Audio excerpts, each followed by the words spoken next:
வங்கதேசத்தில் கடந்த ஆண்டு மாணவர் போராட்டம் கலவரமாக மாறியது. பிரதமர் பதவியை ராஜினாமா செய்துவிட்டு இந்தியாவில் தஞ்சம் புகுந்தார் ஷேக் ஹசீனா. அந்த சமயத்தில் இந்துக்கள் மீதும் இந்துக்களின் வீடுகள் கோயில்கள் மீதும் தாக்குதல்கள் நடத்தப்பட்டன. இந்திய அரசின் தலையீட்டை தொடர்ந்து இந்துக்களுக்கு உரிய பாதுகாப்பு வழங்கப்படும் என வங்கதேச இடைக்கால அரசின் தலைமை ஆலோசகர் முகமது யூனுஸ் உறுதியளித்தார். இந்நிலையில் கடந்த ஆண்டு மாணவர் போராட்டத்தை தலைமை வகித்து நடத்திய மாணவர் அமைப்பின் தலைவர் ஒஸ்மான் ஹாடி கடந்த மாதம் தேர்தல் பிரச்சாரம் செய்த போது சுட்டுக் கொல்லப்பட்டார். அந்த சம்பவத்தை தொடர்ந்து வங்கதேசத்தில் மீண்டும் போராட்டம் வெடித்துள்ளது. மறுபடியும் இந்துக்கள் மீதான தாக்குதல்கள் அதிகரித்துள்ளன.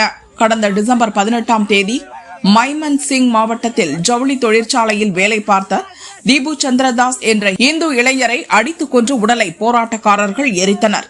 அதன் பிறகு ராஜ்பாரி மாவட்டத்தில் அம்ரித் மண்டல் என்ற இளைஞரை கிராம மக்கள் ஒன்று கூடி அடித்துக் கொன்றனர். 3 தினங்களுக்கு முன் மைமன் சிங் மாவட்டத்தில் ஜவுளி தொழிற்சாலையில் வேலை பார்த்த விஜேந்திர பிஸ்வாஸ் என்ற இந்து தொழிலாளியை சக தொழிலாளி சுட்டுக் கொன்றார். இப்படியாக கடந்த 2 வாரத்தில் மட்டும் 3 இந்துக்கள் படுகொலை செய்யப்பட்டனர். இந்நிலையில் இன்னொரு இந்துவை கத்தியால் குத்தி பெட்ரோல் ஊற்றி மர்ம ஆசாமிகள் எரித்த சம்பவம் பரபரப்பை ஏற்படுத்தியுள்ளது. இது பற்றிய விவரம் வருமாறு. ஷரியத்பூர் மாவட்டத்தைச் சேர்ந்தவர் கோகன் சந்திரதாஸ். இவர் கியூர்பங்கா பஜார் பகுதியில் மருந்து கடை வைத்துள்ளார். மணி டிரான்ஸ்பர் தொழிலும் செய்து வந்தார். நேற்று முன்தினம் இரவு வழக்கம் போல கடையை மூடிவிட்டு ஆட்டோவில் வீட்டுக்கு திரும்பிக் கொண்டிருந்தார். வழியில் ஒரு மர்ம கும்பல் ஆட்டோவை வழிமறித்து கத்தி, அரிவாள் போன்ற ஆயுதங்களால் கோகன் தாஸை தாக்கினர். உயிர் தப்பிக்க அவர் ஆட்டோவிலிருந்து கீழே குதித்து ஓடினார். ஆனால் மர்ம ஆசாமிகள் அவரை விடாமல் விரட்டி சென்று கொடூரமாக தாக்கினர். கத்தியால் குத்தினர். பிறகு தாஸ் மீது பெட்ரோல் ஊற்றி தீ வைத்துள்ளனர். தாஸ் உயிரை காப்பாற்றிக் கொள்ள அருகில் உள்ள குளத்தில் குதித்தார். அவரது அலறல் சத்தம் கேட்டு அக்கம் பக்கத்தில் இருந்தவர்கள் ஓடி வந்தனர். இதனால் மர்ம ஆசாமிகள் தப்பிச் சென்று விட்டனர். முகத்தில் தீக்காயம் மற்றும் கத்தி குத்து காயங்களுடன் கிடந்த கோகன்தாஸை மக்கள் மீட்ட ஷரியத்பூர் மருத்துவமனையில் சேர்த்தனர். அங்கு அவருக்கு சிகிச்சை அளிக்கப்பட்டது. ஆனால் கோகன்தாஸின் வயிற்று பகுதியில் ஆழமான கத்தி குத்து காயம் உள்ளது.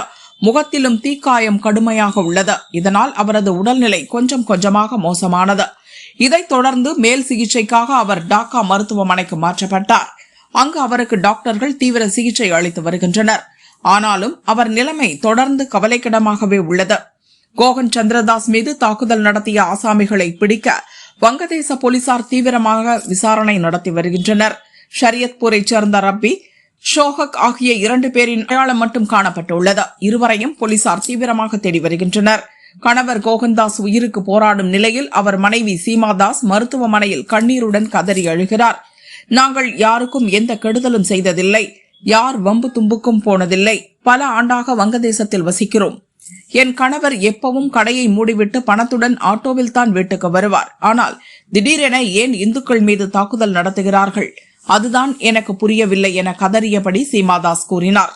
கணவர் மீது தாக்குதல் நடத்தியவர்கள் மீது அரசு கடும் நடவடிக்கை எடுக்க வேண்டும் எனவும் மனைவி சீமா வலியுறுத்தினார். வங்கதேசத்தில் 2 வாரத்தில் 4 இந்துக்கள் மீது கொடூர தாக்குதல் நடத்தப்பட்டுள்ளது. இது வங்கதேச இந்துக்கள் மத்தியில் பெரும் அச்சத்தை ஏற்படுத்தியுள்ளது. தாக்குதல் நடத்தியவர்கள் மீது விரைந்து நடவடிக்கை எடுத்து இந்துக்களின் பாதுகாப்பை உறுதி செய்ய வேண்டும் என 2 நாடுகளில் உள்ள தலைவர்கள் இந்து மத அமைப்பினர் வலியுறுத்தியுள்ளனர்.